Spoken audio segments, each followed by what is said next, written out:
Be me. 3 years old.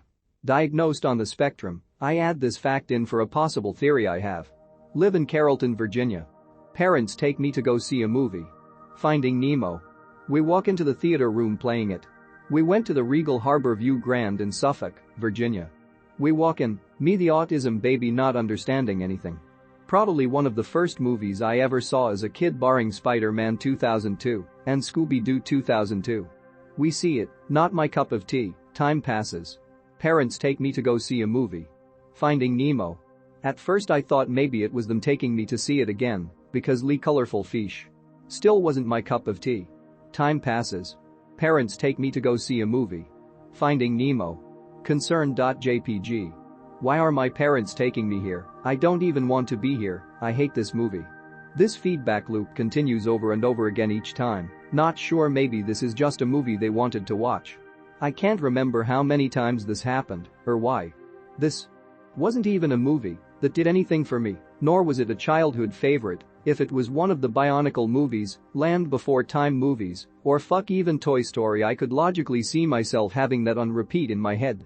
Time passes. Parents take me to go see a movie. Horrified of beginning another iteration of the time loop, we go right instead of left this time. WTF.png. Watch Spy Kids 3D with those stupid paper cut-out 3D glasses. Salvation came to me in the form of some 3D glasses. I think an entire year passes, family brings home Finding Nemo on DVD. Fuck Finding Nemo.jpg. Be me 3 to 4, retarded, still am. Wake up in the middle of the night. Darkness.png. The only light source is the TV with only static. See brother facing me, no facial features, expect blood red dots where the eyes were. Body facing TV with static, his head faces me the entire time. Go behind brother. Head still facing me. Oshit.jpg screaming like a retard to the exit. Too small to open door so bangs on door for a fat minute screaming and crying. Mom opens door and tells me to stfoo. Points at brother, he's still there in that state facing me, silent and sitting there. Door slams. Climbs onto bed and goes back to sleep. Wakes up, day, still terrified. Be me, 19 goes to X. Creates thread about a terrifying night I had when I was a child. Posts thread. Time passes, goes back to X. Look at replies, sees Anon calling me retard. The end. Alrighty, here's a good one from my childhood. Be me, 14-year-old Boy Scout. I had a friend named Cody since grade school. We went to the same scout meeting, and I eventually get invited over to his house.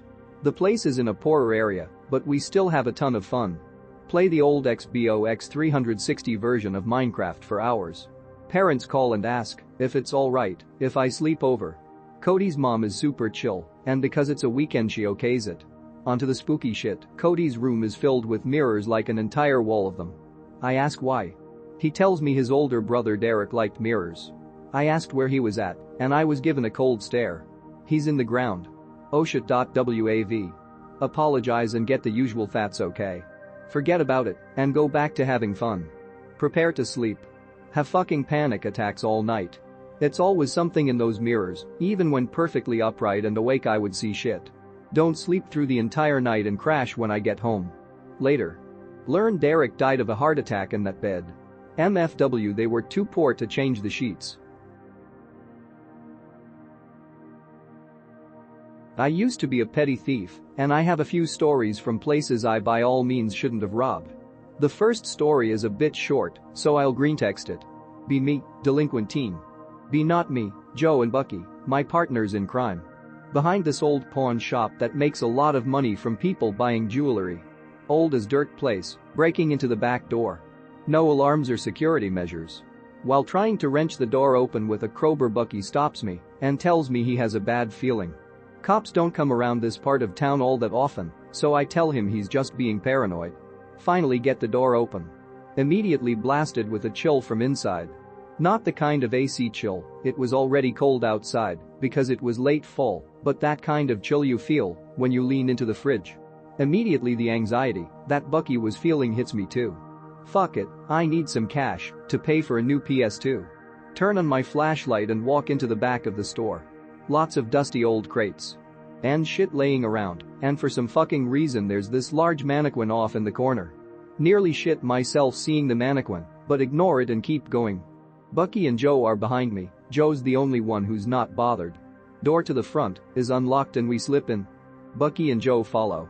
No one, as far as we know, is in the back. Hear a soft patter of footsteps coming from the back, like a child running around. Hiss under my breath and look back there. MFW, the mannequin has moved to stand right beside the back door, and it's in a different pose.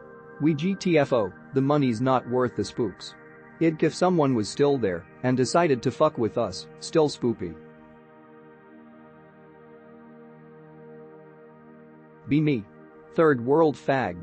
5'11", consistently 14% body fat with almost 2 years of Muay Thai. Very confident in my ability to hold my own in a fight against 99% of world population. Be 2 days ago, have the habit of taking my dog out for a walk late at night after dinner. Around 10 p.m., I took my dog in a park. I was using my phone and my dog was pooping on grass. No, I don't clean it up. I saw a silhouette of a woman.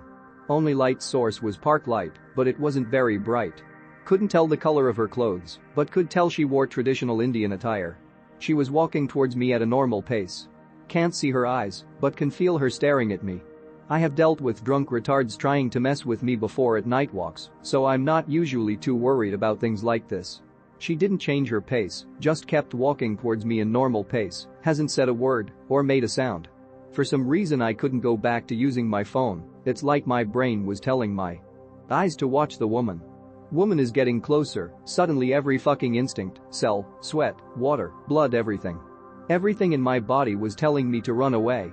I have legitimately never been that scared in my entire life. My dog was just looking at the woman too without barking or making any sound movement. As she got closer, it was like my instinct started screaming louder at me to just run the fuck away. I didn't even try to walk away or drag my dog with me. I straight up just picked him up in my arms and started running as fast as I could. Didn't stop until I got back home, carried my dog in my arms all the way while running. Mum asked why was I so sweaty. I told her I was doing some cardio because I skipped cardio that day. Obviously. What the fuck happened? I haven't gone back to the park yet. I don't know who it was or what exactly happened.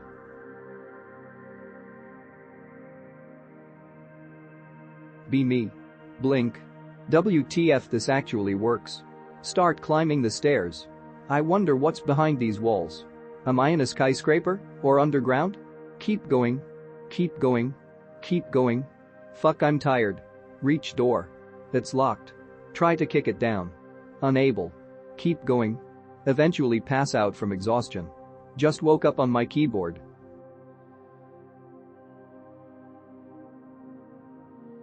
Most mid-IQ individuals don't really care. They just want good boy points. Be me, work as a soldering boy in high school. Meet soyboy environmentalist after he's inducted into the crew. We sit across from one another and get to chat while mindlessly working. He explains all the vegetarian points out to me. Meat bad equals torture. What about the oceans? What? I mean all the microplastics you're eating your vegetables in. That shit kills more fish and birds than a burger does. Your car makes harmful chemicals every day that poison the atmosphere, intoxicating birds. Your grocery bags will ultimately outlive you and poison the soil. What we're making right now will be thrown into the sea, or in the best case scenario encased deep into the earth, never to be used again. The fucker says it's not as bad as eating meat. He proceeds to quit within the week.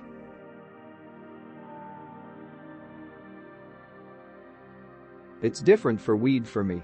Be me, drink 12 to 16 pack of beer. Don't feel buzz, drink a fifth 40% alcohol. I feel the buzz, but can still function. So, here's my weed experience. Try weed for first time. Everything is funny. Hear voices whispering in my head. See skeletons hanging from trees or corpses. Paranoia. Hear hidden messages in music. Time traveling. Start talking to trees and shit. People say weed doesn't affect them, but it's one of the most potent stuff I've ever dealt with. I'm not sure if I'm schizo or whatever, but I've had some of the most nightmare experiences with weed, and it scares the living life out of me when I smell the scent of weed. Or something similar. What could it be a sign of? Be me. Live with parents. Mum has early morning shifts. Says goodbye in the mornings because she's the best, love you mum. Mentions me talking really fast gibberish. Mentions me one time all of a sudden snapping my arm up into the air and she had to quickly block it. Just last night I remembered a vividly weird memory of getting up to go to the bathroom and passing my mum in the hallway and giving me a scared weird look, but it felt kinda like a dream. Ask her about it this evening. She recounts saying bye to me and I suddenly snapping awake. Fling the covers off saying gibberish amounting to need to go to toilet. Basically caused her to have to walk out of the room out of my way. It was pretty humorous and she thought it was hilarious to see me trying to learn what the fuck I did, but it makes me wonder what it could be a sign of. Trying to look up anything sleepwise and sleepwalking always gives inevitably tedious answers.